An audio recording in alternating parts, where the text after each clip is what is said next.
उन्हाळ्याची भयंकर गरमी शिखरावर असताना नुकत्याच पावसाचे सरी कोसळलेले आहेत। पावसाळ्याची चाहूल लागते आहे। ऋतू बदलतोय तसा निसर्गही बदलतोय।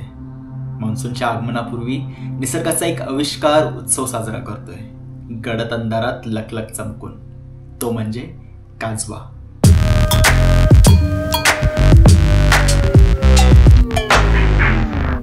पुन्हा एकदा आपले चॅनल ट्रॅक युगवर आपल्या सर्वांचे स्वागत आहे।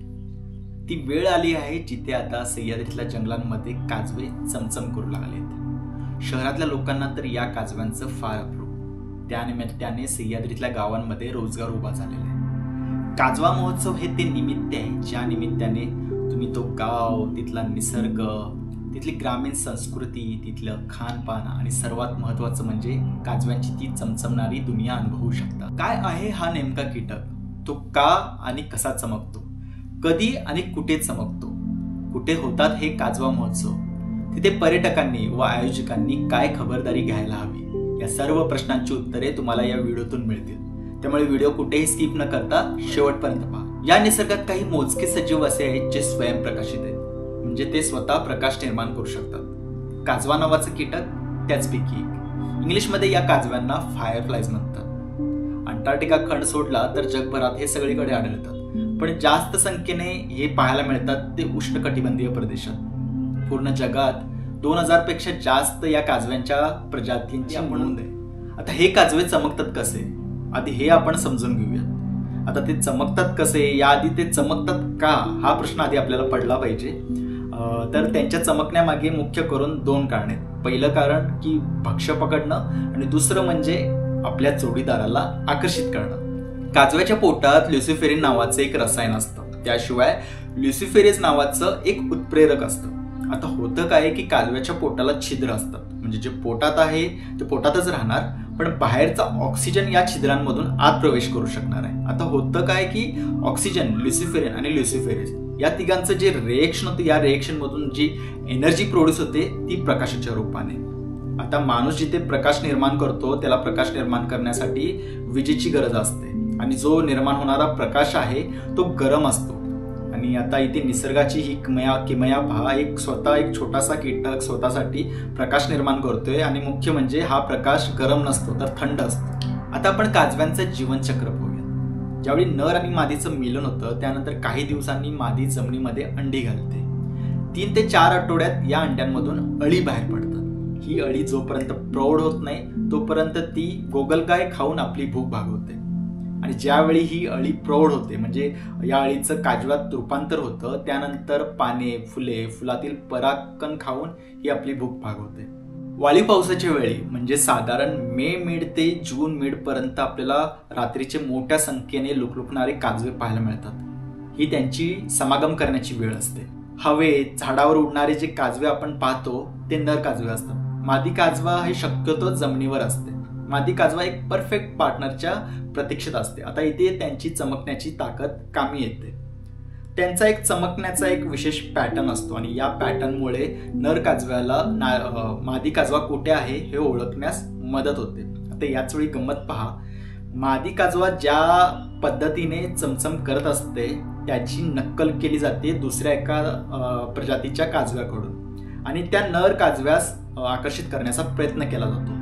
आणि एकदा का तो नर काजवा जवळ आला तर मग त्याचा फडशा पाडला जातो, म्हणजे त्या रात्री नराची एकतर सुहाग रात्र किंवा मग मरण रात्र। जवळपास जूनच्या पहिल्या आठवड्यात यांचा विणीचा हंगाम असतो। एकदा का मादीने अंडी दिलेत त्यानंतर येणाऱ्या पावसाच्या तडाख्यात हे प्रौढ काजवे मरून जातात, किंवा एखादा प्राणी, पक्षी किंवा कीटकांचे ते भक्ष्य बनून जातात। सह्याद्रीत आढळणाऱ्या काजव्यांचं आयुष्यमान जवळपास 1 वर्षभराचं असतं, आणि त्यांच्या आयुष्यातला, त्यांच्या जीवनातला बहुतांश काळ हा अळीच्या स्वरूपात निघून जातो। शेवटचे जे काही आठवडे असतात ते प्रौढ काजवे, उडणारे काजवे म्हणून जगतात। हिरडा, बेहडा, सादडा, जांभूळ, आंबा, उंबर अशा काही निवडक झाडांवरच हे जास्त प्रमाणात आपल्याला काजवे पाहायला मिळतात। जिथे ही झाडे जास्त, जिथे अनुकूल वातावरण, तिथे आपल्याला या काजव्यांची जत्रा पाहायला मिळते। आता ही गोष्टी लक्षात घ्या की या वर्षी एका अमुक झाडांवर आपल्याला जास्त काजवे पाहायला मिळाले तर पुढच्या वर्षी त्याच झाडांवर आपल्याला जास्त प्रमाणात काजवे पाहायला मिळतील याची काही गॅरंटी नाही। कारण या काजव्याने जिथे अंडी घातलेली असतील तिथे ते अंडी टिकलेत की नाही, तिथे ते अळ्या टिकलेत की नाही यावरही ते गणित अवलंबून असावं.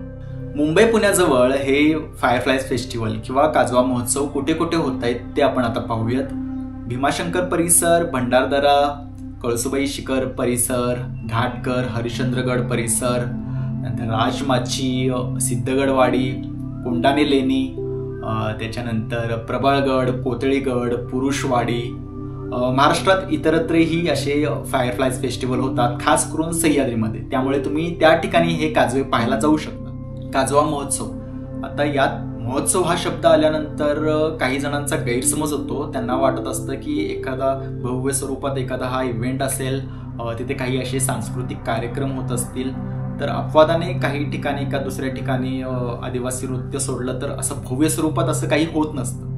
तर नेमका या महोत्सवाचा आराखडा कसा असतो ते आपण पाहूयात. जर समजा की तुम्ही ॲज अ पार्टिसिपेंट एका ऑर्गनायझर थ्रू गेला असाल, जाणार असाल, तर मुंबई पुण्यातून असे ऑर्गनायझर आहेत जे विकेंडच्या दिवशी किंवा सुट्टीच्या दिवशी तुम्हाला तिथे घेऊन जातात. मग ते मुंबई पुण्यातून थेट गाडीने तिथे घेऊन जातात किंवा जवळच्या एखाद्या रेल्वे स्टेशनवरून तिथून गाडी करून तुम्हाला बाय रोड त्या गावापर्यंत घेऊन जातात. काही ठिकाणे अशी आहेत जिथे त्या गावात थेट रोड कनेक्टिव्हिटी आहे, तर काही ठिकाणे अशी आहेत जिथे तुम्हाला ट्रेक करून जावं लागतं. तुम्ही संध्याकाळपर्यंत तिथे पोहोचता. जोपर्यंत उजेड आहे तोपर्यंत तुम्ही तो गाव परिसर थोडासा एक्सप्लोर करता. काही ठिकाणी म्हणजे तुम्हाला टेंट कॅम्पिंग असते, तर काही ठिकाणी गावातल्या ज्या यजमानांचं घर असतं त्या घरातच तुम्हाला राहायचं असतं. आणि जसा मग अंधार पडतो मग तुम्हाला काजवे दाखवायला घेऊन जातात ते, आणि इथे तुम्हाला चालतच फिरायचं असतं. मग थोडा वेळ तुम्ही ते काजवे बघून येता, रात्रीच्या जेवणासाठी परत येता. तुम्ही तिथे तुमचं त्या एक घरगुती मराठी पद्धतीचं तुम्ही जेवण करता. जेवण केल्यानंतर तुम्ही परत वाटल्यास काजवे पाहायला जाऊ शकता दुसऱ्या एखाद्या ठिकाणी, किंवा मग तिथेच मग गप्पा गोष्टी किंवा काही खेळ करून तुम्ही ती रात्र घालवता, झोपी जाता. सकाळी उठल्यावर परत मग तुमची न्याहारी होते, चाय होते आणि तुमची रिटर्न जर्नी तिथे सुरू होते. मग आजूबाजूचे अजून काही पाहण्यासारख्या गोष्टी असतील तर त्या तुम्ही तिथे एक्सप्लोर करता. तर नेमकं कधी अशा ठिकाणी जायचं म्हणजे जास्त काजवे पाहता येतील, असा एक सर्वसाधारण विचारला जाणारा प्रश्न असतो. तर जसं मी आधी म्हणालो की वळवाच्या पावसाच्या आगमनावेळी तुम्ही इथे जाऊ शकता, म्हणजे सर्वसाधारण मे मिड ते जून मिड या काळात. पण हा काळ असा असतो की वातावरणात, हवामानात एक अनियमितता असते. म्हणजे हे सगळं वातावरणावर आणि हवामानावर अवलंबून आहे. पण यावेळी कधीही पाऊस येऊ शकतो, कधीही जोराचे वारे वाहू शकतात. त्यामुळे याची गॅरंटी नाही की प्रत्येक वेळी तुम्हाला जास्त काजवे पाहायला मिळतील याची. पण एकदा का जोराचा तडाख्याचा पाऊस येऊन गेला तर मग ही शक्यता फारच कमी होते. पण पावसापूर्वी जे दमट वातावरण असतं अशा वेळी तुम्ही तिथे असाल तर तुम्हाला हमखास हे काजवे पाहायला मिळणार आहेत. मी माझ्याकडून हे सांगेन की तुम्ही पौर्णिमेची जी रात्र असते किंवा त्याच्या जवळपासच्या ज्या रात्र असतात त्या अवॉइड करा. तुम्ही अमावस्येच्या रात्री किंवा त्याच्या जवळपासच्या रात्रींमध्ये जा. त्यावेळी तुम्हाला त्या गडद अंधारात जास्त चमचमणारे काजवे दिसू शकतील. आता ज्यावेळी आपण काजवे पाहायला जातो त्यावेळी आपली जबाबदारी काय, आपण काय खबरदारी घ्यायला हवी ते पाहूयात. काजवा हा एक छोटासा कीटक जरी असला तरी तो निसर्गातला एक फार महत्वाचा घटक आहे. निसर्गातलं जैविक कचऱ्याचं विघटन असेल किंवा परागीभवन असेल, यात काजव्याचा महत्वाचा रोल असतो. जंगलतोड, रासायनिक शेती, कीटकनाशकांचा, तृणनाशकांचा अतिरिक्त वापर, मानवी हस्तक्षेप, वातावरणातील बदल आणि प्रकाश प्रदूषण यामुळे दिवसेंदिवस या काजव्यांची संख्या घटत आहे. अन्य वेळी दुर्गम असलेला भंडारदरा परिसर काजवा महोत्सवाच्या वेळी मात्र वाहनांनी अगदी गर्दीने फुलून गेलेला असतो. रात्रभर गाड्यांच्या उजेडात काजवे शोधणारे इथे फिरत असतात. स्वतःच्या उजेडात, स्वतःच्या प्रकाशात एक नवीन जीव जन्माला घालू पाहणाऱ्या काजव्याची ताकद त्या रात्री त्या उजेडात कुठेतरी हरवून जाते. त्यामुळे 4 जण वेगवेगळ्या गाड्यांमध्ये येण्यापेक्षा एकाच गाडीमध्ये 4 जण कसे येतील याचा विचार करा. अंधार पडण्यापूर्वी नियोजित गावी पोहोचा. अंधार पडल्यावर चालत फिरून काजवे पाहता येतील. अंधारात टॉर्चचा उजेड फक्त वाट पाहण्यासाठी करा. काजवे असलेल्या झाडावर अजिबात टॉर्च मारू नका. मोबाईलची डिस्प्ले लाईट कमी करावी. कॅमेऱ्याचा फ्लॅश लाईट बंद करावा. काजवे असलेल्या झाडांपासून अंतर ठेवावे. त्या ठिकाणी जास्त गोंधळ घालू नये. काजव्यांना हाताळण्याचा प्रयत्न करू नये. मळलेली वाट सोडून इतरत्र जाऊ नये, कारण काजवे हे गवतातही असतात. लहान मुले फार उत्साही असतात. त्यांच्यावर आवर ठेवावा. काजव्यांबद्दलची खबरदारी आणि ज्ञान त्यांना आधीच द्यावे. फार प्रसिद्ध आणि गर्दीच्या ठिकाणांना फाटा देऊन आपल्या जवळपास कुठे काजवे पाहता येतील का याचा पर्याय शोधून पाहावा. आपण जिथे जातो तिथे आपल्यामुळे अजिबात कचरा होणार नाही याची काळजी घ्यावी. पर्यटक म्हणून आपण या सर्व खबरदाऱ्या घेतल्या पाहिजेत. शक्य असेल तर ऑर्गनायझर्स थ्रू अशा ठिकाणी जावे, कारण ऑर्गनायझर या सर्व गोष्टींवर नियंत्रण ठेवू शकतो. आयोजकांनीही आपली जबाबदारी काटेकोर पाळली पाहिजे. काजव्यांपासून कॅम्पसाईट दूर असेल याची खात्री करावी. कॅम्पसाईटवर गरजे एवढाच उजेड राहील याची दक्षता घ्यावी. ग्रुपकडून कुठल्याही पद्धतीचा कचरा होणार नाही याची खात्री करावी. आवश्यक ते सर्व इन्स्ट्रक्शन्स काजवे पाहायला निघण्यापूर्वीच द्यावे. जेवढा ग्रुप साईज असेल त्याला पुरेसे लीडर सोबत ठेवावे. ऑर्गनायझर या नात्याने ग्रुपवर कंट्रोल फार महत्वाचा आहे, त्यामुळे आवश्यक तिथे कठोर बनावे. निसर्गात पर्यटकांचा मानवी हस्तक्षेप कुठे ना कुठे होतच राहणार आहे, त्यामुळे इथे ऑर्गनायझरचा रोल फार महत्वाचा आहे. एक आदर्श पर्यटन संस्था आदर्श पर्यटक देऊ शकतात. काजवा हा जसा स्वयंप्रकाशित आहे तसे माणसानेही आपल्या विचारांवर स्वयंप्रकाशित व्हावे. त्याने आपल्या मूल्यांवर प्रकाश टाकावा.